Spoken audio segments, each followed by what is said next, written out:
Mahina.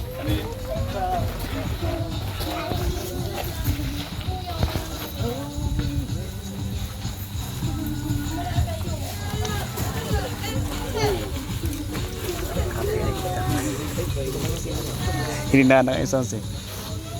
Magkanta ka para walang kapit. Yan. Yan.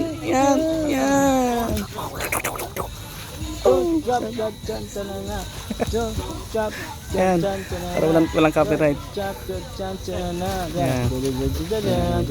Singer po natin si Kuya David, guys. Side. Oh, tapos na. Palapakan na daw. Anan. Go. Jump it. Yan, para walang copyright. Jump it.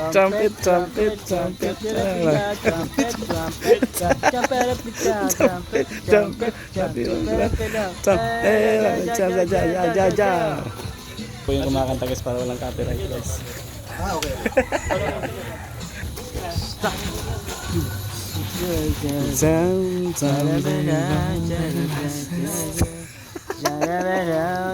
Wala na sounds. Lubat na ba ang pag-ibig? Lubat. May swimming pool guys, may swimming pool. Yeah.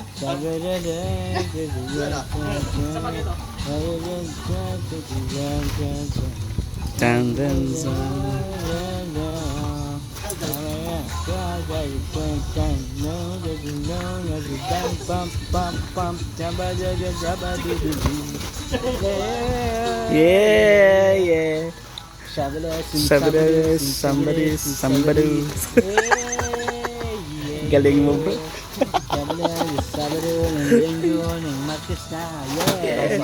Nice song. Bye. Say. Ano pa? Ada terma.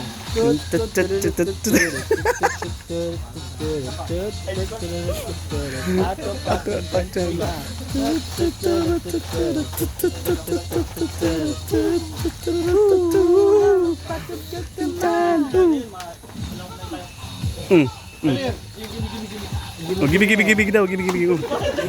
Di ba? Yo, give me. Yeah, give. Give me. Ang hirap pala niyan, bro. Oh, Bira, yay!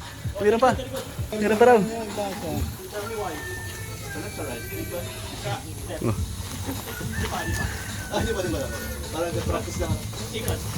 Wow. You're nothing that I wanted. Tell me why. Tell me why. I never wanna. He said I want it that way. Tell me why. Tell me why. Oh, why? Tell me why. I'm never wanna. He said I want it that way. Ay, highway. Flood control. Simple guys. Oh, ano pa? Oh. Bababa.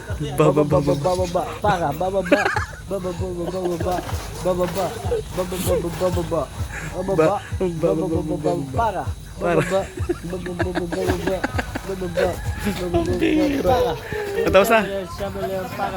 Oh, para na daw. Yeah! Galing. So, ayan po. Congrats bro, galing niyo bro.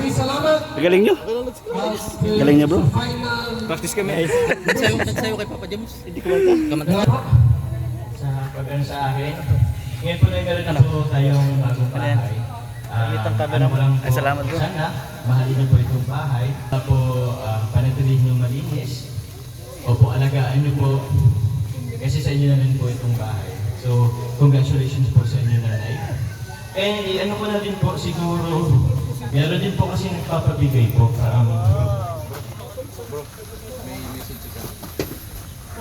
Oo po. So meron din po palang message po si Carla. Kakasend lang, kakasend lang po. So ako na lang po siguro po ang may message po in behalf po kay Carla. Hello po, good afternoon po sa inyong lahat. Ano kaya biyahin ko yung boses si Carla? Unang-una po. Unang-una po, thank you po kay Lord sa magandang panahon, sa safe travel ng mga naandyan. At syempre gusto ko pong i-congratulate ang family ni Nanay Generous dahil sa isa po sila sa maswerte pong nabigyan ng malaking blessings, which is ito pong maganda at komportableng bahay. Grabe, naalala ko po, nung first visit namin dito sa bahay nila na is in, nakaawa po ang kanilang kalagayan. Sobrang liit at siksikan sila sa loob ng kanilang bahay. Opo, si Carla po kasi is nakapunta na rin po dun sa dating pong bahay po nila, Nanay Generous. Kapag umuulan, basta sila sa loob, tapos yung bahay po nila, noon extension lang sa gilid ng kapitbahay nila. Kaya deserve niyo po, Nanay, ng ganitong blessings na will na God para sa inyo at sa mga anak niyo po at sa kay Kalingap Jomar naman po. So proud of you for another achievement and At syempre, gusto rin kita i-congratulate kasi sobrang galing mo parati. Hangi ako sa sipag at tiyaga mo. Kaya deserve mo yung pagmamahal ko. May joke bro. Joke lang po. Hindi kasama. So yun po, pasensya na kasi hindi ako nakarating sa araw na ito kasi po busy sa school. Thank you din po sa Team Kalingap kasi may ganito silang programa na na-extending ang kanilang family kahit madami pong natutulungan. Thank you po kay Kuya Val Santos Matubang, Ate na Vlogs, Kuya Rap at lalong higit sa lahat sa mga generous sponsor po ng Jomcar. God bless you all po. Yun po. Kuya, yan na po. Pinyasa pa. So, maraming salamat po kay Carla. Naintindihan ko po, naintindihan namin kung wala ka dito. And masaya ako na napuntan mo din dati yung kanilang bahay po nila na Generous kung saan, kumbaga, extension na lang po siya nung bahay po ng kanilang kapitbahay. So, meron din po ako bibigyan po kay Nanay Generous po, from sponsor din po, kumbaga, pasimula po. Opo. Ito po Nanay Generous, meron ka pong 10,000 po from Tita Konnichiwa. Opo. And kay Tita Julie po, 14,000. So sana po, matulungan ka po ito po para sa inyo pong pagsisimula po. Yan naman po, maraming salamat po. Kuya Mario, salamat po. Salamat ka ng sponsor. Thank you very much po. Maraming salamat, Papa Jones! So yun po mga kalingap, mga kaubayan. Tapos na po yung yung ribbon cutting po dito sa pabahay po ni Bro Jomar. Sa pangalawang pabahay po mga kalingap. So, Kuya July po, dito rin si Kuya Bal. Sumigaw dun. So, ito mga to. Sumigaw. Yan na po. Wala ko sabi ni Tata. Pauwi na po kami guys.